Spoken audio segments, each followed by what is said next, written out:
Bună seara. Cu Ioana, vă rog. Cu Ioana, dar cine caută pe Ioana?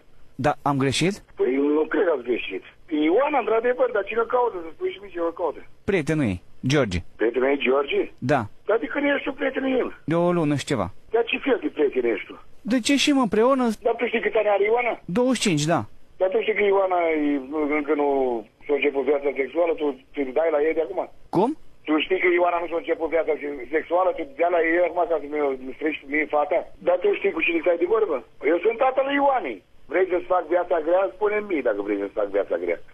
Dacă mai aude la Ioana că tu ai de face cu mine. Dar ce am făcut, domnul, că nu i-am făcut nimic? Eu nu știu dacă i-ai făcut sau urmează să-i faci. Cu lugu și la... până i-o pui. Până? Până i-o pui. Domnul, dar nu vorbiți așa, că eu n-am, adică nu sunt un golan. Băi, George, dar tu cât ani ai? 27. 27. Ai servicii, ești la facultate, unde ești? Da, lucrez. Pe stradă lucrezi? Nu, deci lucrez la o firmă de distribuție de medicamente. Aoleu, și iei și droguri, cred că. Nu. Ba da, după cum vorbești tu, ești drogat deja. Nu, domnul. Și cam cât câștigi tu așa pe lună, nu să spui și mie? Cam cât câștigi tu pe lună? De ce? Păi să știu și eu așa, informativ, așa, ca să... Dar ce importanță au banii? Bine, dar tu știi din ce familie face fata parte? Cum? Din ce familie este fata și tu știi din ce familie este fata, adică ce afacere are taică sau știi treaba asta? Tu știi, mă, și ce afacere avem noi, ce mașini avem, ce case am eu. Tu știi treaba asta? Când ai auzit că are ceva bani, gata, trageți ca muștii la căcat. Când ai auzit și în ce afacere avem noi, trageți ca muștii la căcat când ai auzit de bani. Vă place banii ca nu știu ce. Cât câștigi tu pe lună? Eu? Da. 10 milioane. 10 milioane. Să ți-i bagi în fund, măi. Aia 10 milioane. În fund să-i bagi. Fata mea cu 10 milioane duci la o prăjitură. Cum? Fata mea cu 10 milioane duci la o prăjitură. Tu 10 milioane tăi poți să-i bagi în fund. Ai auzit că fata e de bani gata și gata, nu? Până eu pui la fată și pe urmă gata. O legi borțoasă, nu știu ce, și te-ai băgat în familie bună, nu? Și te-ai băgat în familie bună. Până i-ai pus-o și până te-ai băgat în familie bună. Dar eu nu vreau să mă... Hai, tată, socru, dăm bani de droguri, dăm bani de băutură, dăm bani de ce? Băi, băi, uite care e treaba. Cu mine nu ți-ai găsit tu. Fata mea nu se uite la un amărăștean ca tine, care câștigă un 10 milioane pe lună.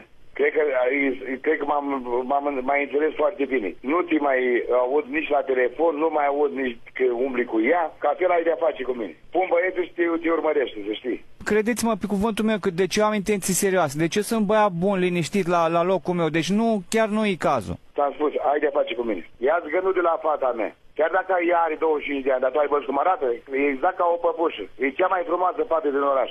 Eu cu mânuța mea o duc la medic și îi fac controale. Să știi că ea este virgină. Ia-ți eu de la ea și nu mai căuta. Fata mea nu se culcă cu oricine și nu se va culca până în momentul când nu va face nuntă. Mai ales cu terchea de tine, până nu se face nuntă. Dar eu nu sunt un terchea-berchea, domnul. Până nu intră în biserică, nu se culcă cu nimeni. Știți că și o cizmă, când o cumpărați, trebuie să o probezi. Adică și vrei să spui tu cum faci diferența între fata mea și o cizmă, mă, Ines, setule. Ai văzut cum arată fata mea? Normal că știi, și-ți place, nu? Ce ea spune și mie, ce-ți place la ea? Ea sau banii? Prima dată n-am știut că are bani, domnul. Eu cred că mai mult la bani te gândești. Ai văzut-o cu BMW-ul, cu haine scumpe? Normal că îți place la ea, normal. Ea spune, normal că bănișorii îi îți place, la nebunii. Dacă se mai aud o dată gurița, ori la telefon, ori dacă mai aud din gura de mea când vorbește cu tine, cu mine ai încurcat-o. Ți-o spun clar. Știi ce-ți fac? Auzi, băiețaș, știi ce-ți fac? Îți stai școala. Îți stai școala ca să mă ții minte toată viața. Și ai să vezi atunci nu-ți mai trebuie nici prieteni, nici bani.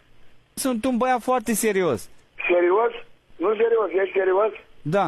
Serios care câștigă 10 milioane pe lună. Păi nu ce roșene, măi. Cu 10 milioane a tele. Nu ce roșene, măi. Dar ce importanță au banii, domnul, într-o relație? Păi cum poți să-ți faci tu un viitor cu 10 milioane de lună, spui și mie?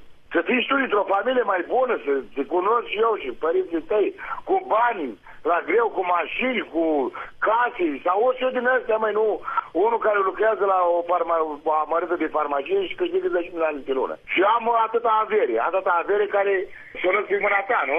Eu nu o să lăs un fraier ca tine să-ți bage la munca mea și în fata mea. Și cu asta cred că am spus totul. Deci să nu mai cauți acum? Nici să nu mai visezi. nici de cum să o cauți. Din momentul ăsta, ține minte, ai vorbit ultima dată cu mine, nu cu fata. Și am terminat-o. Dacă îți mai aud lăsășorul, ai de-a face